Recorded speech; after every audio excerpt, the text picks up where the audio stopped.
আমাদের প্রশাসন অনেক বেশি নড়বড়ে আমার কাছে মনে হয়। তাদের একটি দৃঢ় অবস্থান প্রশাসন হিসেবে যেটি একটি স্বায়ত্তশাসিত প্রতিষ্ঠানে হওয়ার কথা ছিল সেটি আসলে নেই। নিরাপদ ক্যাম্পাস শিক্ষার্থীদের জন্য অত্যন্ত গুরুত্বপূর্ণ একটি বিষয় এবং আরও যেটা বলতে পারি সেটি হচ্ছে শিক্ষার্থীদের জন্য একাডেমিক বান্ধব পরিবেশ সৃষ্টি করা, শিক্ষার্থীদের বিভিন্ন লেজুর ভিত্তিক রাজনীতি এবং দখলদারিত্বের রাজনীতির কারণে শিক্ষার্থীদের আসলে হলে এবং অন ক্যাম্পাসে পরীক্ষার সময় ক্লাসের সময় আসলে অনেক ধরনের নির্যাতনের শিকার হতে হয়। নির্যাতন আমি বলছি সেই অর্থে যে যখনই আসলে একটি নির্দিষ্ট রাজনৈতিক দল শিক্ষার্থীদের ক্লাস টাইমে তাদের মিটিং মিছিল এবং সেমিনার রাখছে তখন দেখা যাচ্ছে বা তারা জমায়েত হচ্ছে তখন দেখা যাচ্ছে শিক্ষার্থীদের একাডেমিক পরিবেশ অনেক ক্ষেত্রে ক্ষতিগ্রস্ত হচ্ছে। যেমন আমরা দেখি শাহবাগ বিভিন্ন সময় তারা বন্ধ করে ফেলে, শিক্ষার্থীদের যাতায়াতে অসুবিধা হয়। তো এইসব জায়গা থেকে আমার মনে হয় শিক্ষার্থী বান্ধব পরিবেশ তৈরি করাটা আমাদের অন্যতম একটি লক্ষ্য আসলে প্রদান করা হয়েছে। তা আমার মনে হয় একটি সুষ্ঠু নিরপেক্ষ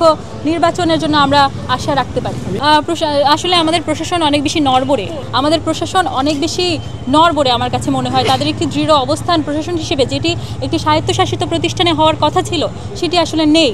সেই জায়গা থেকে আমরা প্রশাসনকে নিয়ে অনেক ধরনের ফ্রাস্ট্রেশনে আসলে আমরা ভুগি আমাদের বিশ্ববিদ্যালয়ের প্রশাসনকে নিয়ে। আপনি দেখবেন যে আমাদের এই প্যানেলে আমরা সকল পর্যায়ের শিক্ষার্থীদেরকে আমরা রাখার চেষ্টা করেছি এবং আমাদের সংগঠনের সঙ্গে যারা সম্পৃক্ত তার বাইরেও আমরা বিভিন্ন মানুষকে আমরা সমর্থন যোগাচ্ছি।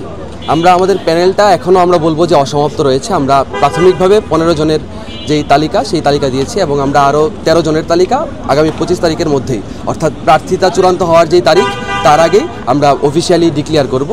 এবং আমরা মনে করি যে এই বাংলাদেশকে যারা ধারণ করে, এই বাংলাদেশের যেই আপামর লড়াই আমাদের মহান মুক্তিযুদ্ধ থেকে শুরু করে 90-এর গণ আন্দোলন এবং 24-এর যেই জুলাই অভ্যুত্থান, যেটা আমাদের প্রত্যক্ষ সংগ্রামের মাধ্যমে আমরা রচনা করেছি, সারা বাংলাদেশের মানুষ এই সকল গণ আন্দোলনকে এবং আমাদের মুক্তিযুদ্ধকে যারা ধারণ করে, এই সকল মানুষের সমন্বয়ে বাঙালি আদিবাসী নির্বিশেষে নারী পুরুষ কিংবা যে কোনো লিঙ্গ ধর্ম বর্ণের মানুষকে নিয়েই আমরা আমাদের প্যানেলটা করতে চাচ্ছি। এবং আমরা মনে করি ঢাকা বিশ্ববিদ্যালয়ের শিক্ষার্থীরা যারা এই দেশের আপামর লড়াইকে ওন করে, ঢাকা বিশ্ববিদ্যালয়ের যেই সংগ্রামী অতীত, আমাদের যেই সংগ্রামী ঐতিহ্য, সেই পরম্পরাকে, সেই ঐতিহ্যের পরম্পরাকে ধারণ করে তারা আমাদের পাশে থাকবেন, আমাদেরকে সমর্থন যোগাবেন, আমাদেরকে সহায়তা করবেন। ঢাকা বিশ্ববিদ্যালয় প্রশাসনের কাছে আস্থা রাখতে চাই যে একটা ফলপ্রসূ নির্বাচন ঢাকা বিশ্ববিদ্যালয় প্রশাসন আমাদেরকে উপহার দিবে, যেটা আমাদের এই ভূখণ্ডের মানুষের চাওয়া, এই ঢাকা বিশ্ববিদ্যালয়ের শিক্ষার্থীদের চাওয়া। দীর্ঘদিনের এক ধরনের অগণতান্ত্রিক ব্যবস্থার মধ্য দিয়ে আমরা গিয়েছি।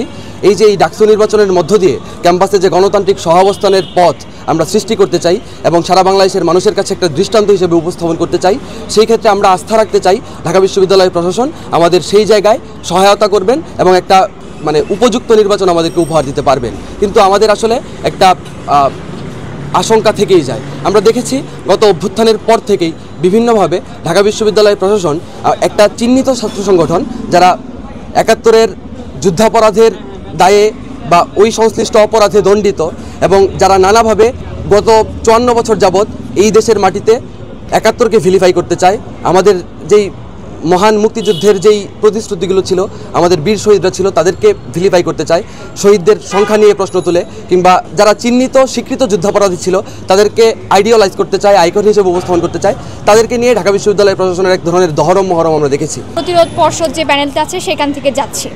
তবে যে জিনিসটা আমি বলতে চাই, আমি ফর্মালি কোনো রাজনৈতিক ছাত্র সংগঠনের সাথে যুক্ত না, বাট আমি ওই প্যানেলে গিয়েছি এই কারণে যে আমি বিশ্বাস করি আমি যে প্যানেলে গিয়েছি তারা আমার মতামতকে গুরুত্ব দেয়, তারা আমার আদর্শকে ধারণ করে এবং আমি যে পরিচয়ে পরিচিত হতে চাই তারা সেই পরিচয়টাকে তারা গ্রহণ করতে চায়। আমরা কালকে প্যানেল যখন ডিক্লারেশন হইল তখন কিন্তু তারা আমাদের প্যানেল থেকে বলা হয়েছে যে তাদের এখানে কোনো উপজাতি নাই। সো আপনারা হয়তো জানবেন যে স্টেট কিন্তু আমাদেরকে বিভিন্নভাবে বিভিন্ন টার্মে সংজ্ঞায়িত করে, কিন্তু আমরা কি চাই সেটাও আসলে দেখার বিষয়। তো আমি যেহেতু পাহাড়ের মেয়ে, এমন না যে আমি পাহাড় থেকে আসছি বলে পাহাড় নিয়ে কাজ করতে চাই। এই ডাকসু তো সবার, এখানে একজন দৃষ্টি প্রতিবন্ধী যেরকম থাকবে, একজন দিনমজুরের সন্তান যেরকম থাকবে, একজন ধনী বিত্তবানের সন্তানও থাকবে এবং এখানে জাতি ধর্ম বর্ণ নির্বিশেষে সবাই থাকবে। এবং আমি বিশ্বাস করি আমাদের ছাত্র সংসদ যেটা নির্বাচিত হতে যাচ্ছে সেখানে সব ধরনের মানুষজন থাকবে এবং আমি আমার প্যানেল নিয়ে তো অবশ্যই আশাবাদী হব, কারণ আমি বিশ্বাস করি আমাদের এই প্যানেল সব ধরনের মানুষকে